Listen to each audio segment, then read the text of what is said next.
अस्सलाम वालेकुम दोस्तों, मेरा नाम है इजहार खान। आप दे रहे हैं यूट्यूब। तो आज जो मैं आपके लिए वीडियो लेकर हूँ HBSC में इंतहाई अहम है, तो इसको लास्ट तक ज़रूर देखें। काफ़ी इंटरेस्टिंग होने वाली है, काफ़ी इंफॉर्मेशन होगी आपके लिए।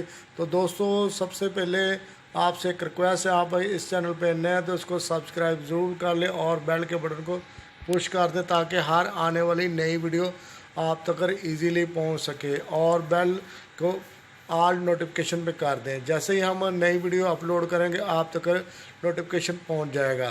तो दोस्तों, इसमें बात करने वाले मैंने तकरीबन 2 साल के करीब पहले एक वीडियो अपलोड की थी, जिसमें मैंने R600 फ्रिज में R134 का कंप्रेसर प्लेस किया था। तो उसके में कई बाज़ लोगों ने ख़दशा ज़ाहिर किए थे कि ये वीडियो फेक है। तो दोस्तों, ऐसा कुछ भी नहीं।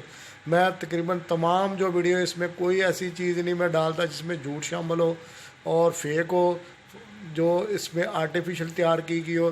तो दोस्तों, कोशिश होती है कि हम जितना कि हमने सीखा है, जितना कि हमें समझ है, उसको हम बांट सकें, शेयर कर सकें उसमें, ताकि आने वाले लोगों का, आने वाले दोस्तों का फ़ायदा हो सके। तो इसमें कोई ऐसी चीज़ नहीं हम डालते जिससे हमें गलत मिसगाइड हो लोग। तो दोस्तों, हमारी कोशिश तो ज़्यादा से ज़्यादा है कि हम अखलास के साथ काम कर सकें। तो बहुत सारे दोस्तों ने उसको सराहा भी, पसंद किया। तो बहुत सारे दोस्तों ने पसंद किया था। तो उसमें दोस्तों सिर्फ मैंने उसके जो है ना कंप्रेसर को और गैस को रिप्लेस किया था, बाकी सिस्टम उसी तरीके से रहा था। ना मैंने कैपरी ना कंडेंसर किसी चीज़ को भी अप या डाउन नहीं किया था। और ये फ्रिज अभी तक तकरीबन 2 साल होने वाले हैं, तो अभी तक बेहतरीन रनिंग कंडीशन में, किसी किस्म का कोई फॉल्ट नहीं आया। तो दोस्तों, उसके बाद मैंने एक डबल डोर फुल साइज़ का रेफ्रिजरेटर था R12 का, तो उसमें मैंने एक कंप्रेसर R600 का डाला था। और इसमें सबसे ज़्यादा बेनिफिट जो मुझे नज़र आया, और कम गैस और बिजली का ख़र्च इसमें बहुत कम है। लोड भी कम होता है, जैसे ही गैस कम डलती है तो उसमें लोड भी कम हो जाता है। तो दोस्तों, वो भी वीडियो काफ़ी अच्छा रहा, और वो भी फ्रिज तकरीबन 1 साल होने पे है, वो भी बेहतरीन चल रहा है। तो वो बेहतरीन कंडीशन में, रनिंग कंडीशन में चल रहा है। और तीसरे नंबर पे जो मैंने एक डीप फ्रीज़र की कुछ माह पहले जो है ना वीडियो अपलोड की थी, उसमें जो है ना वो R12 का था।